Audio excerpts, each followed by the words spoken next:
Ya Rabbi bil Mustafa. Maka hukum talak, hukum cerai itu ya ada 4 hukum cerai. Yang pertama wajib hukumnya ya. Yang kedua sunnah.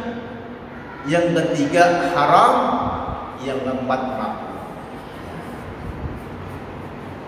Kan talak itu hukumnya makruh. Tapi rentetan daripada hukum itu ada 4 hukum. Kapan itu talak wajib?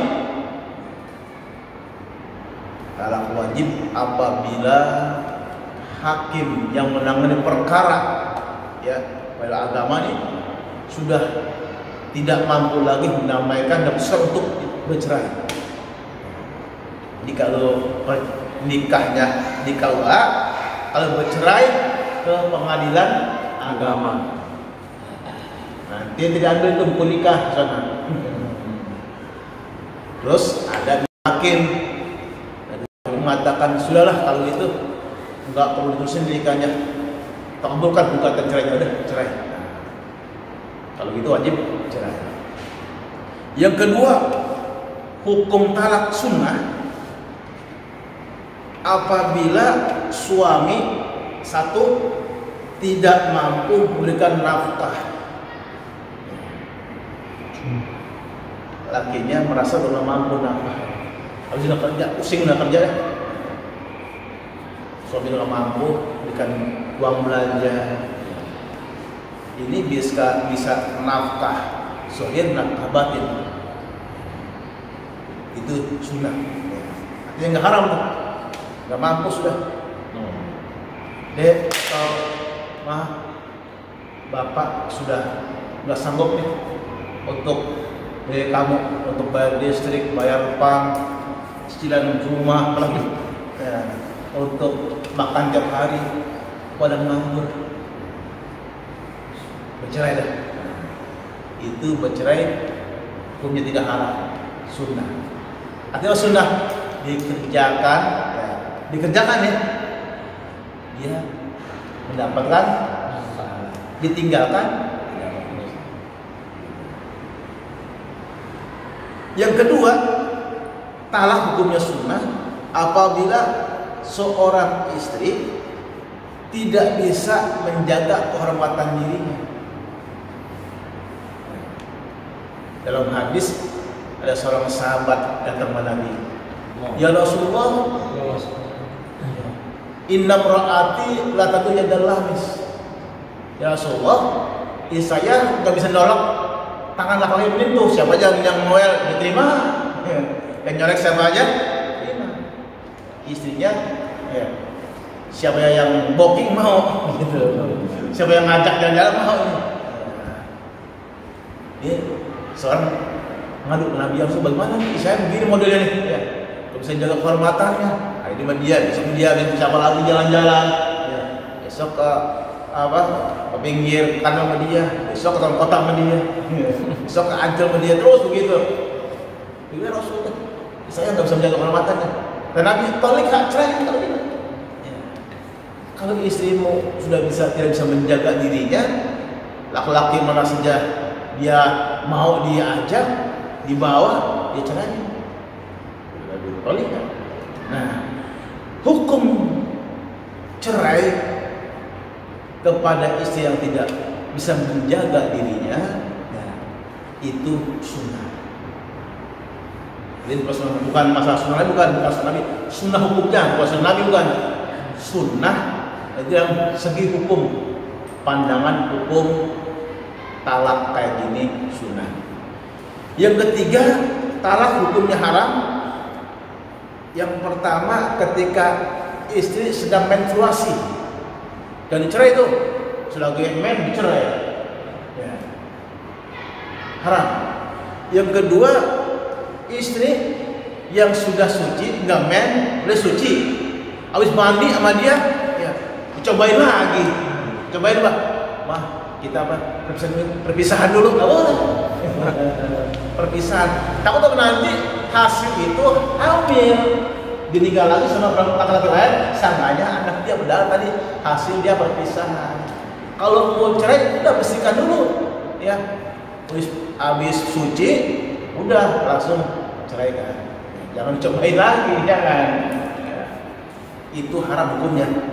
Jadi saat lagi menstruasi haram menceraikan istri. Yang kedua saya isi lagi habis suci, ya. Sudah terus suci, bermandi, disuci, dipakai lagi nggak boleh. Nah, ini hukumnya haram. Ya, nggak ada istilahnya perpisahan, nggak ada. Gitu. Yang terakhir hukum talak makruh. Tadi itu kalau makruh ya, yang hukum asalnya talak itu makruh. Itu dalam kondisi karena sudah tidak ada kesepakatan lagi suami istri. Dalam hadis lain menjelaskan apabila suami istri terjadi talak itu ihtazal ars goncang.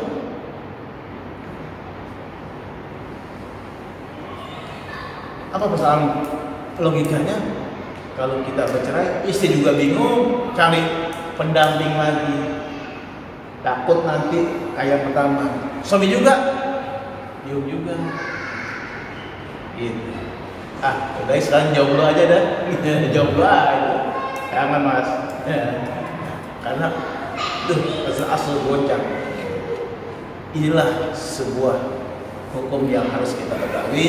Ya, mudah-mudahan kalau kita sudah mantap mencari pasangan, jadikanlah dia pasangan yang terbaik buat kita. Karena itu, ya teliti sebelum membeli. Ya cross check, kita hati-hati, kita istikharah, jangan sampai kita salah memilih pasangan hidup.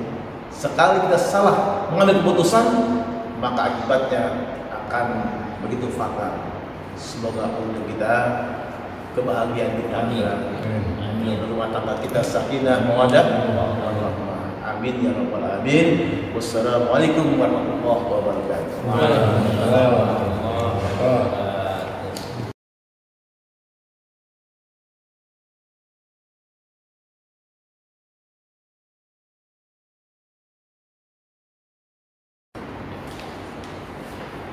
Sekarang zaman kan udah canggih, bisa lewat WhatsApp, email, atau chatting. Terus kalau misalnya ada seorang istri yang menyatakan rasa kecewa atau keinginan cerainya melalui perantara WhatsApp, chatting atau email, itu kategorinya maksudnya seperti apa, Ustaz? Kalau kalimat yang minta cerai nggak kalimatnya? Atau sudah kecewa atau mencerai? Dalam arti kata bahasanya mengarah ke arah situ, kan? Bisa. Maksudnya minta pisah lah. Yang cerai. Nah, kalau minta cerai lewat medsos harus ada saksi. Khawatir nanti ada temannya punya HP, yang ngetik temannya. Yang ngetik temannya pakai HP dia lagi mandi, kalau mandi temannya ngerjain. Baik itu minta cerai atau suami mencerai istrinya lewat medsos, baik apa saja medsosnya, itu harus ada saksi. Pada saksi, khawatir ada pihak-pihak lain, ya ada orang ketiga pihak lain yang memanfaatkan HP yang dia miliki. Padahal juga dengan cerai temennya ngerjain. Bercerai lo, kata yang terima kan pasti dia, karena apa? HP dia. Nggak tahu tangannya yang ngetik orang lain. Nah, karena khawatir ada oknum seperti ini, maka harus dibuktikan dengan saksi. Selagi ada saksi, boleh. Atau tidak saksi, yang bersumpah. Saksi nggak ada. Tapi kata suaminya bilang yang menceraikan betul, mau sumpah saksi ya betul. Ada sumpah, ada saksi. Untuk menghilangkan hal-hal yang tidak diduga atau hal yang buruk yang tanpa sepengetahuan orang itu. Ya, bisa terjadi kita cerai temennya pakai HP dia, sampainya istrinya bukan. Nah itu kita aja kadang-kadang sering terkecoh, ya ada orang di HP dia. Aku kan bisa yang kedua, padahal temannya cewek yang kerjain aja. Lah ini si istrinya lagi HP-nya terpercaya. Kata istrinya, Mas ini kok si Anu nih? Padahal temennya lagi bercanda. Temen cowok bercanda pura-pura gitu aja. Pura-pura apa istri kamu atau pacar kamu sudah hamil nih, padahal kagak, lagi bercanda aja. Pas dibaca apa sama istrinya, percaya istrinya. Padahal itu teman sama cowok lagi bercanda sama suaminya. Nah itu kuatis itu. Tangan-tangan gaya gini. Oke, ya.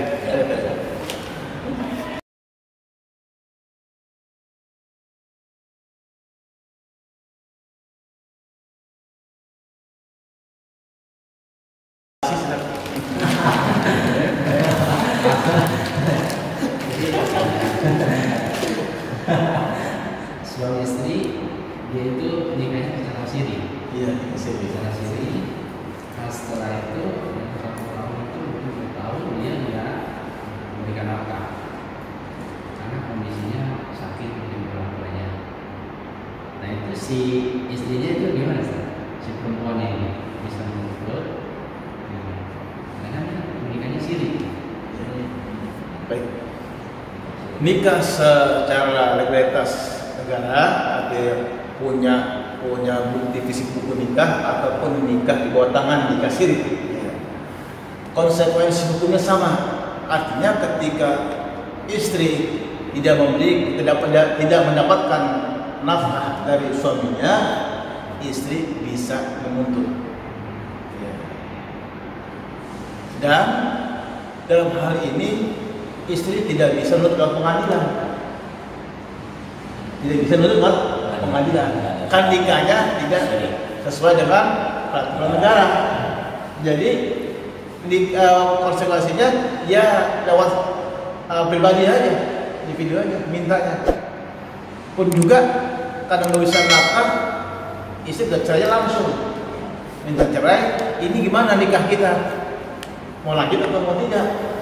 Saya jadi gantung begini nih, janda bukan, perawan bukan. Harus jelas status saya. Mau langsung gitu. Kalau nggak mampu, cerai. Cerai bagaimana caranya? Karena kita nikahnya tidak lewat yang jalur resmi pemerintah, harus ada saksi lagi, nikahnya saksi. Paling nggak tokoh agama, tokoh masyarakat. Dikata sebab bukti fisik bahwa saya telah menceraikan istri saya selama ini, tanda tangan permohonan.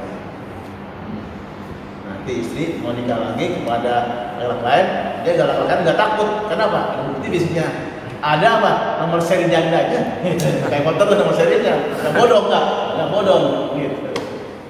Seri janda. Ya, jadi kalau nikah bawah tangan pun juga konsekuensi yang akan di rumah tangga pun juga hanya sebatas antar individu saja.